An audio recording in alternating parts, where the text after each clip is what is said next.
creators, welcome to the Creator Club with Kimmi. What's up? What's up? I help content creators and entrepreneurs learn how to grow their business online and also how to build passive income. That's right, passive. You land in the bed and somebody's still paying you. I always say, babies are making money on YouTube. Why not you? Let's go. Okay, so today we're talking about the power of the email list.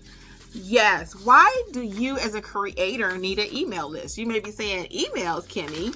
That's dead. Coach Kimmi, I don't need emails. Yes, you do. Let's talk about why and how you're going to collect those emails, okay? First of all, people still open their emails. Nowadays, I have one of my platforms that I have about 3,000 persons on that email list. Typically, about 25% open them, which is about 800. So you got to know those numbers. I always talk about the numbers, and we do not want to talk about the numbers because it's not sexy. But I look at the analytics, and typically about 25% open. So that's about 800. So you may be thinking 800, that's not a lot, but you only need a few people to grow your community. You only need a few paying members of your audience to help you to have a sustainable business. So let's remember that, okay? So we may have an audience of 50,000, but we don't need all 50,000 to actually be our client or our customer. We just need a small fraction of that. So 800 people to receive an email from me with a business tip, they're like, oh, okay, she really cares. So I have my virtual assistant right now sending out emails. She was doing 2 times a week. We started out at 5, and I reduced it to 2, then we went back to 4. So every day, about 4 times a week now, 800 people plus are seeing a message from me. So you want to stay constantly in their face. Why? Because if you're not in their face, somebody else is, right? So you always want to be right and present before your client, because you never know when they're going to buy. Today may not be the day, but they may keep looking at you. They keep liking your product, what your service or whatever it is. And when they are ready to buy, then they're going to contact you. So that's the first thing. And you own your email list. So unlike TikTok and Facebook and YouTube and all of that, YouTube could come in anytime. And we saw that with TikTok. When they shut TikTok down, it messed up a lot of people's business. It really did. It really messed up a lot of people's business. But you own your email list. So you really want to pull people out of your TikTok, out of your platform audience. If it's YouTube or Instagram, wherever, you want to pull them from there and get them on your email list. Now, they're still going to be watching your videos, but you just want to have another touch point in case something does happen where you lose. Because sometimes, quite frankly, you can get strikes on YouTube. If you put out the wrong content, you talking about something they don't like, they can stop and block your channel. So I'm very cautious what I do with YouTube. I very rarely let people do anything with my YouTube channel, like virtual assistants or anybody. The only person I trust with my YouTube channel is my husband, because he knows how important it is not to put anything or post anything that can get us blocked, because that's where we get most of our clients from, right? So again, but when you pull those clients from this platform and you get them on your email list, then you own your email list. Nobody can ever take that away from you. Now, how do you get people on your email list? You may be asking, Coach Kimmi, and when I don't have that many people, offer them a freebie.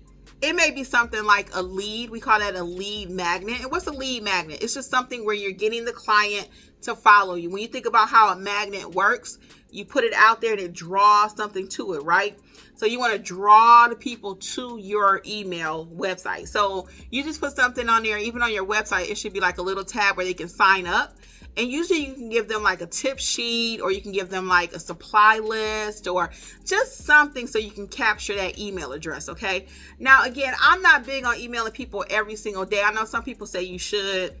I just know how I feel as a consumer when I get 10 to 15 emails from the same person in one day. I'm not exaggerating. I have a couple competitors. I receive their emails because I just want to know what they're doing in an industry so I can stay on top of it. You know what I'm saying? You always want to know what the other person is doing. Now, not that we're going to copy them, not that we're not friends with them, but you kind of need to know what they're doing, right? Because there might be something they're doing that you need to be doing, something that you're doing that they're the reverse, and you need to stop it. I mean, so I'm always watching the competitor, okay? So all that being said, though, you really want to make sure that you take care of your email list, because again, you own those clients. So that freebie might look like I mentioned before, the lead magnet. So you give them something and they'll give you their email address. And again, we're not just inundating them with just junk mail. Again, I always like to send out a tip, or it could be a business tip, or if I have a product or service that I'm selling, I'll show the product and how it can benefit them. Okay, but never just sell. And then send weekly emails, again, to build trust. Okay, at least once per week. Again, we always talk about with content that we want to do it at least once per week to show up. The same thing with emails. If you don't send them an email, somebody is sending them an email. So you want them to think of your product or your service.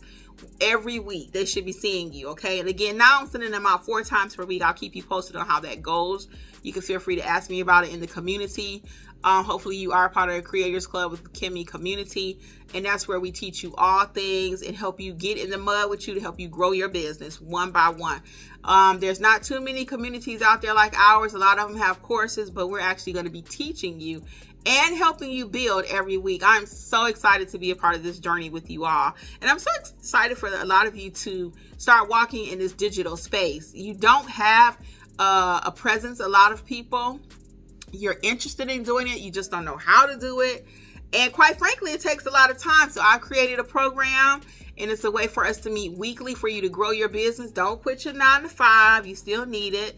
But in the meantime, let's grow something else on the side. If we've not seen anything from what happened with the government shutdown recently, or if you're watching this later, it was pretty bad. People did not know where their next checks were coming from, their next meals were coming from. So right after that, I had really started preaching, have a side business, have something that you own that nobody can take away from you. That's why we go back to the email list. Because if Google or anybody else shut down tomorrow, which that's probably not going to happen, you own the email list though. So you want to have ownership in something. You want to own your business. That's another reason why I created the Creators Klub, is because a lot of you have talents, you have abilities, but you just don't have nobody to get in there and show you how to do it. Okay, and if they are willing to do it, the cost is so prohibitive, you cannot even afford to do it if you wanted to. The average coach out there to work one-on-one with you is at least probably $10,000, $15,000. And they still probably aren't going to give you what you need. So where the benefit of being a part of the Creators Klub comes in is that we're able to do it as a group. So as you're learning, someone else is learning, someone else is growing. As you're creating your logo, somebody else is creating their logo, and we all can talk about it, help you get the right colors, make sure it looks good, so we're all about execution. So it's not just a club where we're going to be meeting and chit chat, which we are, but we're going to actually be working and growing these online businesses and making money when we're in our sleep. All right, guys. Well, on behalf of Creators Klub, I am, again, Coach Kimmi. I will see you over in the club, creatorsklubwithkimmi.com. See you soon. And what do I always say, too? Don't stop creating. All right, guys. See you soon. Bye.